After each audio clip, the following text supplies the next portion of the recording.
This week, I tried to use the Claude 3 API for the very first time, and I used it to create an app that generates viral YouTube video ideas.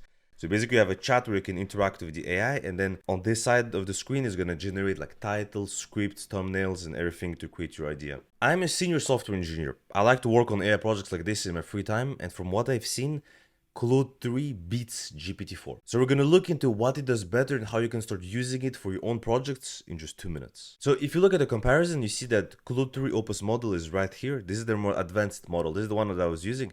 It's basically the competitor for GPT-4. And you see that it's outperforming it on every benchmark. Tests for undergraduate, graduate level, math, languages, coding, which is interesting because I did try to write some code and I did get like interesting results. Reasoning, basically like all the main criteria that you would look at, it's outperforming GPT-4. The only drawback though that it has is the speed. Same as GPT-4, those models they're more performant, but they do take longer to get a reply. So that's something to take into account. However, they do have a model that is a lot faster, which is the Claude 3 Haiku model. So if you want speed, you can choose this one. And this one is basically a competitor for GPT 3.5.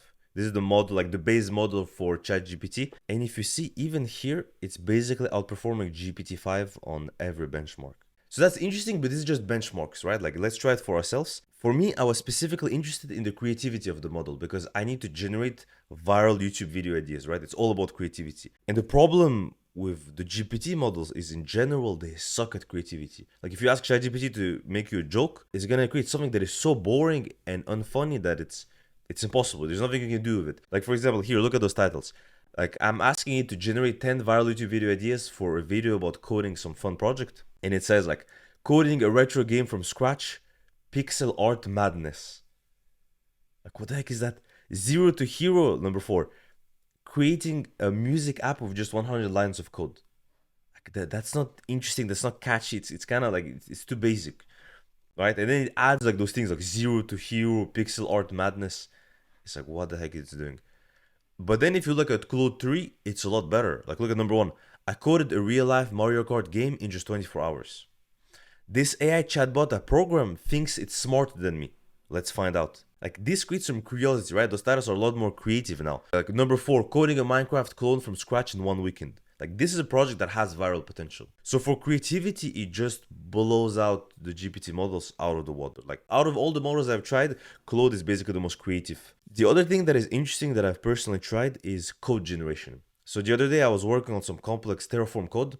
So Terraform is like infrastructure code. The problem was pretty complex to solve. And I gave the same exact prompt to GPT-4 and Claude 3. They both struggled. They both struggled to get the reply because it's something that is quite complex. There was a long prompt that I had to give it. And the interesting thing is that Claude was able to take the code of ChatGPT and correct it, like say what's right, what's wrong. But ChatGPT couldn't do that for Claude. Like it was too advanced. It didn't know. It made like a mistake. It said, oh, this function is not valid. You cannot use it in Terraform, but you could use it. So that's just something interesting I discovered. So far, from my personal experience, work on this project and from the benchmarks that we have seen, Claude 3 seems to be a more performant model. So let's try it actually in practice, and I'm going to show you how I used it for my project. I was actually giving a demo to my students like a few days back. I was showing them how I implemented it, and they were very surprised how quick it is. Like literally, in a few minutes, you see just one line of code, one API call with a little bit of setup, and then you're good to use it. I'm gonna get to that in a minute, but before that, I wanna show you a little packet that I've created. If you wanna start building AI projects, but you don't have ideas, you don't know where to start, I've created this guide. It's completely free. It has 7 killer AI project ideas that you can start building. And for each one of them, I describe like the key features, I describe the technologies that you can use, I describe some tips on how to get started. So if you want it, just go to the link in the description. You can sign up and get it for free. So now let's look into the actual code of how to start using Claude 3. So this is a Next.js project. So the API is going to be inside of the API folder. And I'm going to look into here, text, route, and this is basically the file where I have all the changes for Claude 3. And the way you set it up is basically you import anthropic, so they have a client SDK that you can use for Node.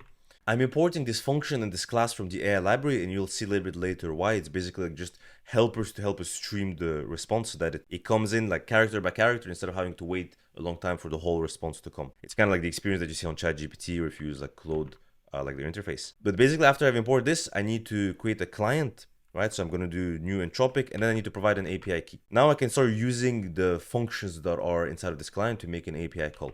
I'm going to export the runtime. I'm going to set it to Edge. Don't worry about it. That's just something for Next.js if you want to deploy it on Vercel. Then we're coming to the handler. So this API, this internal API that I'm building, my UI is going to send a request to this API.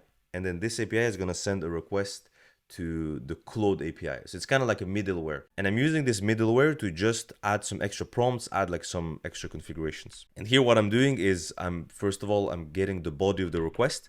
And from the body, I'm extracting the messages that the user is sending to the chat. And then what I do is that I'm going to use those messages and send them to Anthropic, by the way, I should have mentioned, is the company that built the Claude model. So it's kind of like GPT-4 is the model of OpenAI. OpenAI is the company, GPT-4 is the model.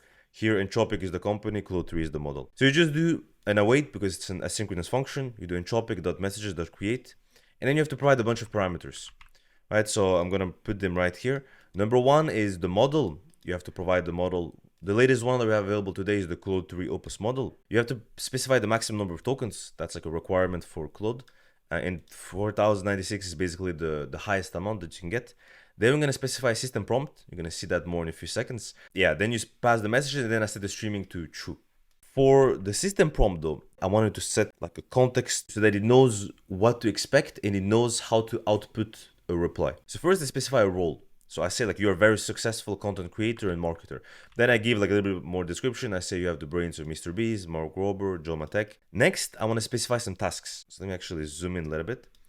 I want to specify some tasks, right? So I give it the task that it's supposed to follow in order. Task number one, it's supposed to generate 10 YouTube video ideas. Task number two, once the user has selected their favorite idea, it's supposed to generate an art prompt for a thumbnail. And then I'm basically using this prompt to send it to Dolly and generate thumbnails. So that's kind of why I'm doing this. And then the step three is if the user liked the thumbnail, I'm asking it to generate a viral script. However, now if I just keep it like this, it can generate this in any output format that it wants. And it might be always variable. But if I want to parse the result, this is very inconvenient if you don't know what to expect from the API. It's kind of like the purpose of an API. You make a contract with the front end of what you send to it and what you expect from it. And here I'm going to specify an output format.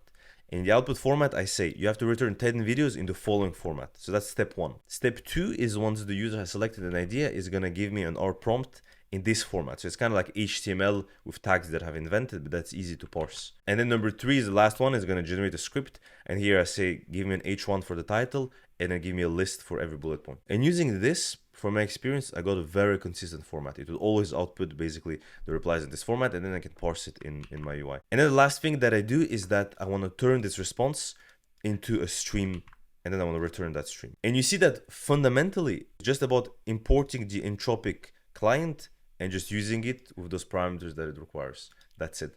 If you have experience using OpenAI, it's the same exact thing. OpenAI provides your client, you have to use it. You will see that the code is nearly identical. You just have to replace OpenAI with Anthropic. And that's about it. Thank you for watching, Contenders. Don't forget to get your pack with the 7 project ideas completely for free. There's a link in the description. You can access it. And if you want to know how to get started building AI projects, check out this video right here.